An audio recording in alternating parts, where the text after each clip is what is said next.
విధి నిర్ణయం. ఈ రమేష్ ఒక సాధారణ వ్యక్తి, గ్రామ పంచాయతీ కమిషనర్గా సంవత్సరాలుగా పనిచేస్తూ తన కష్టాన్ని చూపించి ప్రతిరోజూ సైకిల్పై తన కార్యాలయానికి వెళ్తుండేవాడు. అతనిపై మేనేజర్ నారాయణకు ఎంతో గౌరవం. నారాయణ మేనేజర్గా ఉండగా రమేష్ త్రుటిలో ఆఫీసుకి లేటుగా వచ్చినా ఆయన నెమ్మదిగా చూసేవాడు.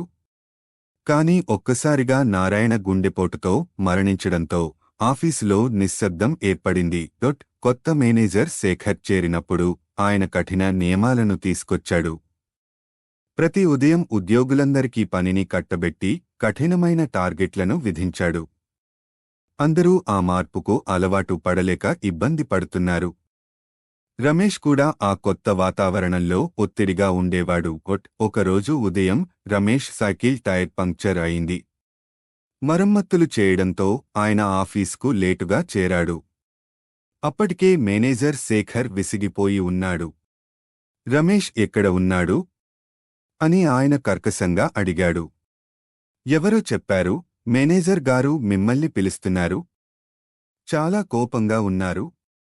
జాగ్రత్తగా ఉండండి. రమేష్ భయంతో మేనేజర్ క్యాబిన్లోకి ప్రవేశించాడు. శేఖర్ తీవ్రంగా గమనిస్తూ, నువ్వు ఎందుకు ఆలస్యంగా వచ్చావు అని అడిగాడు. రమేష్ తన స్వరాన్ని అదుపులో ఉంచుకుంటూ, సర్, నా సైకిల్ టైర్ పంక్చర్ అయింది అని చెప్పబోతుంటే శేఖర్ కోపంతో, పని పూర్తయిందా అని ప్రశ్నించాడు.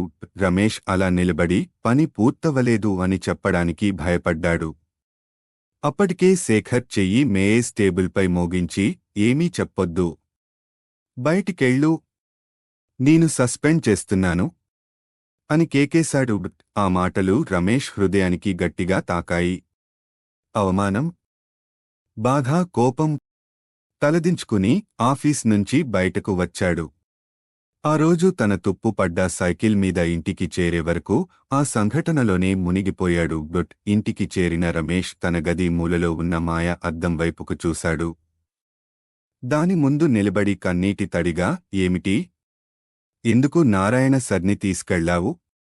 నీకింత శక్తి ఉంటే వాళ్లను తిరిగి తీసుకురాగలవా? చెప్పు అంటూ ప్రశ్నల వర్షం కురిపించాడు. అద్దంలో నుంచి ఏకవచనంగా వెలువడిన వాక్యం, మేము విధిని మార్చలేము. ఆ మాటలు విని రమేష్కి మరింత కోపం వచ్చింది. నీకు శక్తి లేకపోతే ఎందుకు నాకు ఇంత అవస్థలు చూపిస్తావు అని అరుస్తూ అద్దం మీద గట్టిగా ముద్దు వేశాడు. ఆ అద్దం చేరిన రమేష్ తన గది మూలలో ఉన్న మాయ అద్దం వైపుకు చూశాడు. దాని ముందు నిలబడి కన్నీటి తడిగా, ఏమిటి? ఎందుకు నారాయణ సర్ని తీసుకెళ్లావు? నీకింత శక్తి ఉంటే వాళ్లను తిరిగి తీసుకురాగలవా? చెప్పు అంటూ ప్రశ్నల వర్షం కురిపించాడు. అద్దంలో నుంచి ఏకవచనంగా వెలువడిన వాక్యం, మేము విధిని మార్చలేము. ఆ మాటలు విని రమేష్కి మరింత కోపం వచ్చింది. నీకు శక్తి లేకపోతే ఎందుకు నాకు ఇంత అవస్థలు చూపిస్తావు అని అరుస్తూ అద్దం మీద గట్టిగా ముద్దు వేశాడు. ఆ అద్దం చెల్లాచెదురుగా పగిలి దాని ముక్కలు నేలమీద పడిపోయాయి. రాత్రంతా రమేష్ కన్నీటి సునామీగా విలపించాడు. తర్వాత రోజు ఉదయం సూర్యరశ్మి ఆ అద్దం ముక్కలపై పడి ఒక్క ముక్కలో ఒక వాక్యం ప్రతిబింబించింది, విధి మారదు, కానీ ధైర్యం కొత్త దారిని సృష్టించగలదు. ఆ మాటలు రమేష్ మనసుకు మేల్కొలుపులాంటి స్వరంగా వినిపించాయి. అనిశ్చితి, నిరాశలతో నిండిన జీవితానికి తాను పూర్తిగా వీడ్కోలు చెప్పాలని నిర్ణయించుకున్నాడు. విధి తనను కట్టిపడేసినా ఆ విధికి తగినట్లు జవాబివ్వగలిగే ధైర్యం మాత్రం తన చేతిలో ఉందని గ్రహించాడు. మాయా అద్దం పగిలిపోయినప్పటికీ తన జీవితంలో చివరి పాఠాన్ని అందించింది.